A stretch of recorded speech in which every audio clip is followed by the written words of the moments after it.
this unique thing happened where the power goes back, as it should, as it always does, to the people. And then they start voicing their concern. तो स्वागत है दोस्तों आप लोगों का रेसलिफोरा channel पे। तो भाई अभी 1-2 दिन पहले WWE की रेसलमेनिया 40 की बिहाइंड द कर्टन वाले डॉक्यूमेंट्री आई है, जिसको देखने के बाद अब ये पता चलता है कि आखिर कैसे WWE ने हमें ये मास्टरपीस जो कि हमें रेसलमेनिया में देखने को मिला था, आखिर WWE ने इसे कैसे एग्जीक्यूट करा, और जो इस मास्टरपीस को क्रिएट करते हुए इतने सारे हर्डल्स आए थे, इनको क्लियर करते हुए WWE ने कैसे हमें एक प्योर सिनेमा दिखाया, कैसे WWE को अपने प्लान्स में भी चेंजेस करने पड़े। तो वीडियो में आगे बढ़ने से पहले मैं आप लोगों से कहना चाहूंगा, अगर आप लोग इस चैनल पे नए आए हैं और आप लोगों को इस चैनल का कंटेंट पसंद आता है तो यार सब्सक्राइब जरूर कर देना। अभी तक सब्सक्राइब नहीं करा है तो यार क्या कर रहे हो, आप लोगों को इस चैनल पे इतना बढ़िया रेसलिंग कंटेंट देखने को मिलेगा, तो यार सब्सक्राइब जरूर कर देना, और ये वीडियो अच्छी लगे तो लाइक भी जरूर करना। और मैंने अपनी पिछली वीडियो WWE के ड्रीम मैचेस से रिलेटेड बनाई थी, अगर आप लोगों ने उस वीडियो को अभी तक नहीं देखा तो जाकर उस वीडियो को जरूर देखना,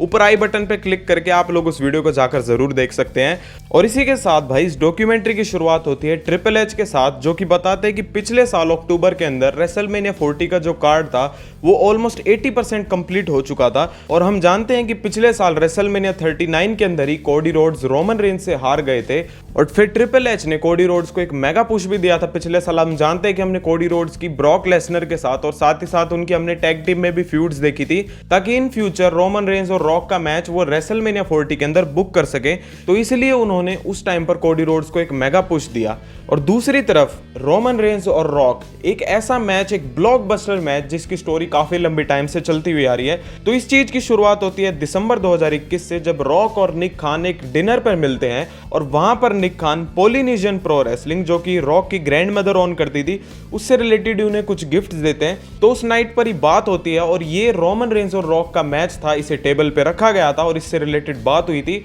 और इस मैच को कंफर्म भी करा गया था रेसलमेनिया 39 के अंदर। बट अनफॉर्चुनेटली ये मैच कैंसिल हो गया था, और मैंने आप लोगों को अपनी ड्रीम मैच वाली वीडियो के अंदर बताया था कि कैसे रोमन रेंज के आगे रॉक का मैच कैंसिल हो गया था, तो उनके आगे स्टोन कोल्ड का मैच भी रखा गया था। उनके आगे नहीं, वैसे स्टोन कोल्ड के आगे रखा गया था, बट स्टोन कोल्ड ने उस मैच को करने से डिनाई कर दिया था। तो भाई ऐसे रोमन रेंज और रॉक का मैच कैंसिल हो जाता है। इसके पीछे मेन रीजन बताया गया था कि उस टाइम पर WWE की जो एंडेवर के साथ डील चल रही थी, और एंडेवर ने जब WWE को खरीद लिया तो उस टाइम पर जो ये डील वगैरह चल रही थी, इसके कारण इस मैच को वो एग्जीक्यूट नहीं कर पाए। और फिर हमने देखा था कि जब WWE और UFC का मर्जर कंप्लीट हो जाता है, फिर सितंबर 2023 का जो पैट मैकफी का शो था, वहां पर रॉक अपीयर होते हैं, और रॉक बताते हैं कि कैसे रेसलमेनिया 39 के अंदर रॉक और रोमन रेंज का मैच ऑलमोस्ट लॉक था और ये मैच होने वाला था। बट अनफॉर्चुनेटली वो इस मैच को एग्जीक्यूट नहीं कर पाए, इस मैच को डिलीवर नहीं कर पाए। बट उन्होंने एक हिंट और दे दिया था कि अगले साल वो इस मैच को करने की ट्राई और करेंगे,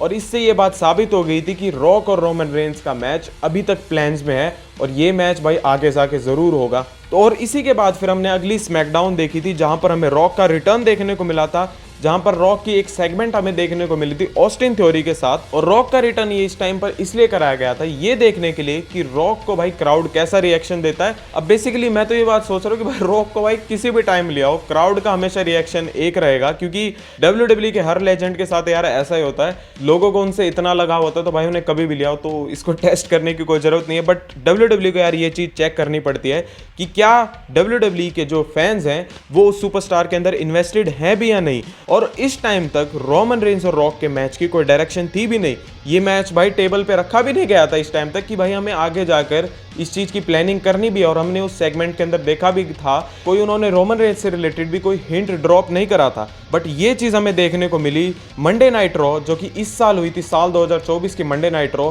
जो कि न्यू ईयर पे हुई थी, जहां पर WWE ने टीज करा था कि एक फॉर्मर वर्ल्ड चैंपियन आज शो के ऊपर अपीयर होगा। पहले तो हमें जिंदर महल को दिखाया जाता है, जिन्हें क्राउड बहुत ज्यादा बू करते हैं, फिर इसके बाद रॉक बाहर निकल के आते हैं, और रॉक ने अपनी सेगमेंट के आखिरी में ये बोला था, should the rock sit at the head of the table. और ये भाई जो पॉइंट था जो रॉक ने और ये जो लाइन भाई रॉक ने बोली थी, ये डायरेक्ट शॉट था अपने ट्राइबल चीफ रोमन रेंज के ऊपर। और फिर WWE ने यहाँ से भाई जो रोमन रेंज और रॉक के मैच के सीड्स थे यहीं से बोने चालू कर दिए थे, और इसी के बाद से फिर बैक स्टेज में रोमन रेंज और रॉक के मैच से रिलेटेड बातें होनी चालू हो गई थी, और जो डायरेक्शंस थी वो रोमन और रॉक के मैच की तरफ ही जा रही थी। बट यहाँ पर भाई एक पंगा हो जाता है, क्योंकि रॉयल रंबल 2024 आ जाती है, और इस टाइम पर क्या होता है कि किसी को भी नहीं पता था कि रॉयल रंबल कौन जीतेंगे। अब जो हम फैंस थे यार, उन्हें तो लग रहा था कि इस साल की रॉयल रंबल शायद सीएम पंक जीतेंगे, बट WWE का एक्चुअली प्लान कुछ और था। ट्रिपल एच बताते कि उन्होंने कोडी रोड्स को बताया कि कैसे भाई इस साल की रॉयल रंबल कोडी रोड्स तुम जीतोगे,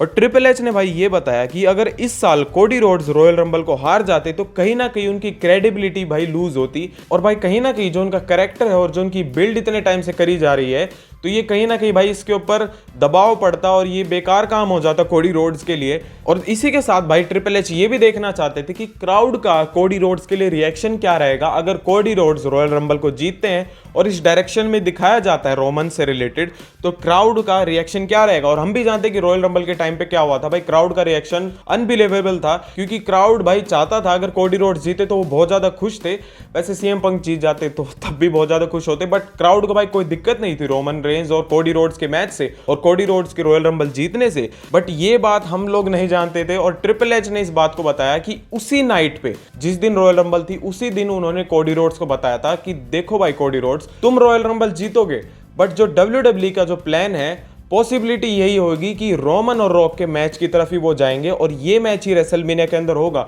तो बेसिकली यार ये तो वही काम हो गया, ये कंफ्यूजिंग सा काम था एक तरह से देखा जाए तो, क्योंकि रोमन और रॉक का मैच एक तरफ से कराया जा रहा है और कोडी को रॉयल रंबल जितवाई जा रही है, दूसरी तरफ भाई अलग अलग स्टोरी चल रही है वर्ल्ड हैवीवेट चैंपियनशिप के लिए। तो यार ये बहुत ज्यादा कंफ्यूजिंग सिनेरियो था, क्योंकि ट्रिपल एच एक तरह से भाई ये भी देखना चाहते कि कोडी रोड्स को लोग कैसे रिएक्शन देते हैं, और कोडी रोड्स की अगर हम स्टोरी आगे कंटिन्यू करते हैं तो क्या लोग उसके अंदर इन्वेस्ट होंगे या नहीं। और दूसरी तरफ एक ब्लॉकबस्टर मैच जिसको हम इतने साल से वेट कर रहे हैं देखने के लिए, वो भी रखा हुआ था। तो यार किसकी तरफ जाया जाए। और डॉक्यूमेंट्री से हटकर यार मैं अगर अपनी पर्सनली बात बताऊं तो साल 2015 में जब रोमन ने रॉयल रंबल को जीता था, तो उस टाइम पर जब रॉक बाहर निकल कर आए थे तब मेरे मन में यार ये मैच आया था कि इन दोनों के बीच में मैच तो होना ही चाहिए, क्योंकि दोनों के दोनों रेसलर सामोन फैमिली से हैं और ये दोनों के दोनों ही बड़े रेसलर हैं WWE के अंदर सामोन फैमिली से, तो इन दोनों के बीच में मैच होना चाहिए। तो यार अब देखो कि ऑलमोस्ट 9 साल हो चुके हैं मेरी उस बात को सोचे हुए, और अब तक रोमन और रॉक के बीच में मैच नहीं हुआ। हाँ होने वाला था बट वो कैंसिल हो गया।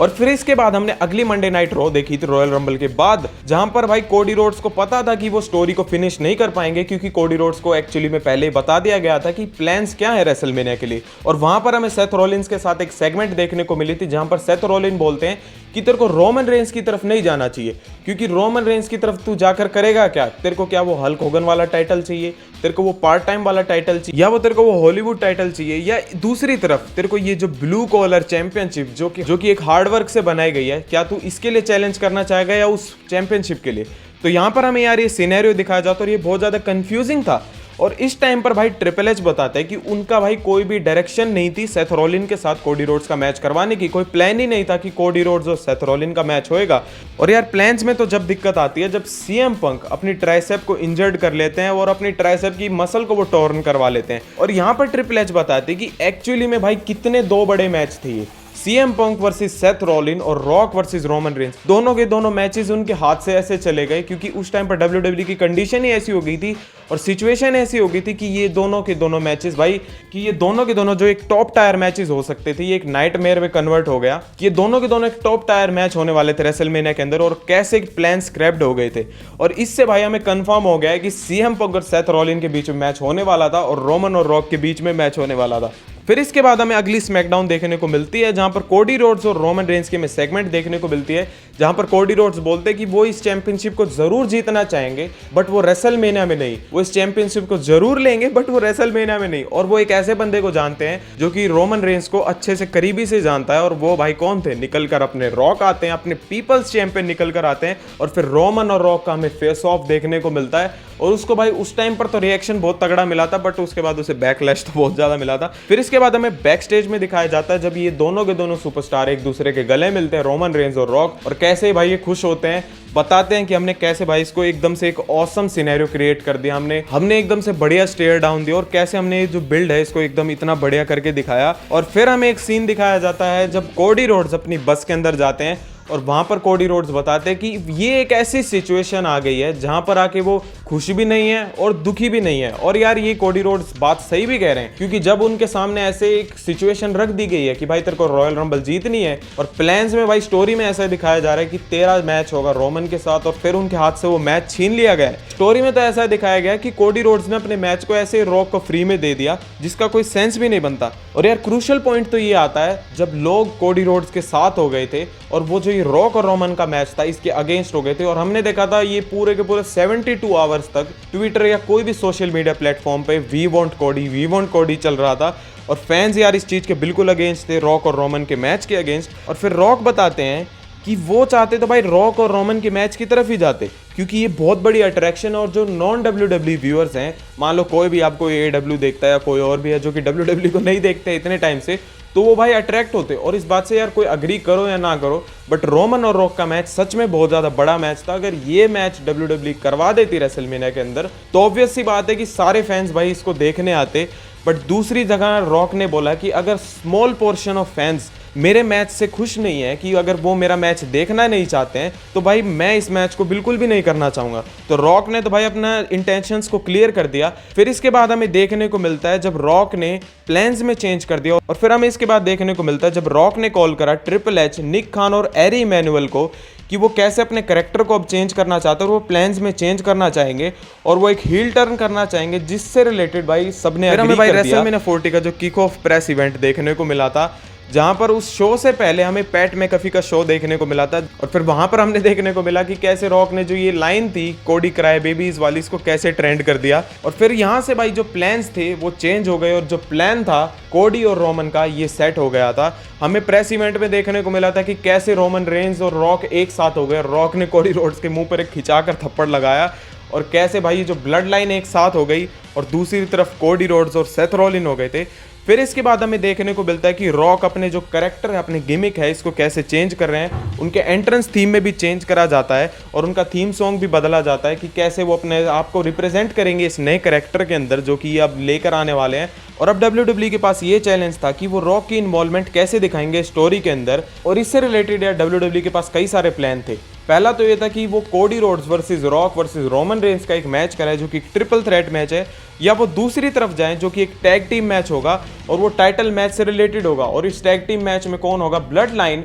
और दूसरी तरफ सेथ रॉलिन्स और कोडी रोड्स। और फिर हमें देखने को मिला कि कैसे WWE ने टैग टीम वाला जो ये मैच था इसकी डायरेक्शन की तरफ गए और प्लान्स में चेंज हुआ, और फिर हमें एक एपिक सिनेमा मैच देखने को मिला। और इसी टाइम पर यार ये चीज भी सेट हो गई थी कि कोडी रोड्स रेसलमेनिया के अंदर रोमन रेंस को हराकर अनडिस्प्यूटेड यूनिवर्सल चैंपियनशिप को जीतेंगे। और फिर इसके बाद हमें दिखाया जाता है रेसलमेनिया का वो सीन जब कोडी रोड्स चैंपियनशिप को जीत लेते हैं, और कैसे बाद में बैकस्टेज में दिखाया जाता है जब वो अंडरटेकर के साथ गले मिल रहे हैं, जॉन सीना के साथ। और इसी के साथ भाई ये डॉक्यूमेंट्री है यहाँ पर खत्म होती है। अब यार यहाँ पर ना मेरे को ये चीज बेकार लगी कि WWE ने लेजेंड्स वगैरह दिखाए कि वो कैसे इन्वॉल्व हुए हैं, बट उन्होंने इससे रिलेटेड कोई स्टोरी नहीं दिखाई कि कैसे वो भाई उसके अंदर इन्वॉल्व हुए, कैसे उन्होंने उन्हें बुलाया जॉन सीना, अंडरटेकर को, और स्टोन कोल्ड का क्या सीन रहा था कि स्टोन कोल्ड आए क्यों नहीं। और मैं यार अपना पर्सनली इससे रिलेटेड बताऊं तो कहीं ना कहीं ट्रिपल एच ने यार ये सही डिसीजन लिया था कि कोडी रोड्स को उन्होंने रॉयल रंबल जितवाई। बट यार ये कहीं ना कहीं कंफ्यूजिंग सिचुएशन भी है, क्योंकि अगर दूसरी तरफ तुम्हारा मैच है रॉक और रोमन, इतना बड़ा मैच है, और अगर तुम कोडी को जिता दोगे जिसकी पहले से रोमन के साथ इतनी बड़ी स्टोरी लाइन है, तो यार कंफ्यूजन तो क्रिएट होगी। और यार पर्सनली मुझे ऐसा लगता है कि अगर WWE फिर भी अगर रॉक और रोमन का मैच कराती तो हमें कोडी रोड्स और सेथ रॉलिन्स के बीच में ही मैच देखने को मिलता। बट मैं यार एक चीज कहना चाहूंगा कि कहीं ना कहीं ये जो रिस्की मूव जो WWE ने लिया कोडी रोड्स को जितवा कर और स्टोरी में इन्वॉल्व करवाकर, इसमें यार सही में बहुत ज्यादा ही रिस्क था, क्योंकि एक इतना बड़ा मैच दूसरी तरफ और दूसरी तरफ इतनी बड़ी स्टोरी। तो यार मैं तो बताऊं तो मैं तो पर्सनली रॉक और रोमन का मैच देखना चाहता था, बट यार मैं स्टोरी लाइन से इतना जुड़ा हुआ था कोडी और रोमन वाली, तो मेरे को भाई कोडी और रोमन का मैच ज्यादा सही लगा था। तो भाई वीडियो कैसी लगी कमेंट में जरूर बताना। और मैं अगेन कहना चाहूंगा अगर आप लोग इस चैनल पे नए आए हैं और आप लोगों को इस चैनल का कंटेंट पसंद आता है तो यार सब्सक्राइब जरूर कर देना। कहां पर हो यार, सब्सक्राइब नहीं कर रहे हो आप लोग इस चैनल को। और ये वीडियो अच्छी लगे तो लाइक भी जरूर करना, और मिलते हैं आप लोगों से अगली वीडियो के साथ।